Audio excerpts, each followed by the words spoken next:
পতন দিয়ে শেষ হয়েছে ঢাকা স্টক এক্সচেঞ্জের লেনদেন। সার্বিক সূচক ডিএসসি এক্স 17 পয়েন্ট কমে দাঁড়িয়েছে 5,614-তে। বেচাকেনা হয়েছে 1,338 কোটি টাকার। লেনদেনে অংশ নেওয়া প্রতিষ্ঠানগুলোর মধ্যে দর বেড়েছে 175টির, কমেছে 145টির, আর অপরিবর্তিত আছে 72টির দর।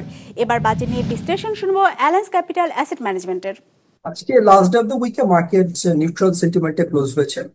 এই উইকের ওপেনিং ইন্ডেক্স ছিল 5,518 এবং অ্যারাউন্ড 96 পয়েন্টস বেড়ে এখন ফাইনাল ইন্ডেক্স ক্লোজ হয়েছে 5,614 পয়েন্টসে। পাশাপাশি মার্কেটের উইকলি অ্যাভারেজ টার্নওভার ছিল প্রায় 1,300 কোটি টাকার মতো। অর্থাৎ মার্কেটে ইনভেস্টরদের অ্যাক্টিভিটি সিগনিফিকেন্টলি বেড়েছে with respect to the months before. পার্সেন্টেজের দিক থেকে আজকে প্রাইস বেড়েছে 46%, কোম্পানির প্রাইস কমেছে 36%, এবং অপরিবর্তিত ছিল মাত্র 18% কোম্পানির প্রাইস। এবং সেক্টরাল পারফরমেন্সের দিক থেকে আজকে সবচেয়ে বেশি টার্নওভার ছিল ফার্মাসিউটিক্যাল সেক্টরে, ফলোড বাই ব্যাংকিং এবং ইঞ্জিনিয়ারিং সেক্টর। ইন্টারেস্টিংলি আজকে ইন্স্যুরেন্স সেক্টরে সবচেয়ে বেশি সংখ্যক কোম্পানির প্রাইস বাড়তে দেখা গিয়েছে। ফাইনালি আজকে ইন্ডেক্সে সবচেয়ে বেশি পজিটিভলি কন্ট্রিবিউট করেছে বেক্সিমকো ফার্মা এবং সবচেয়ে বেশি নেগেটিভলি কন্ট্রিবিউট করেছে গ্রামীণ ফোম।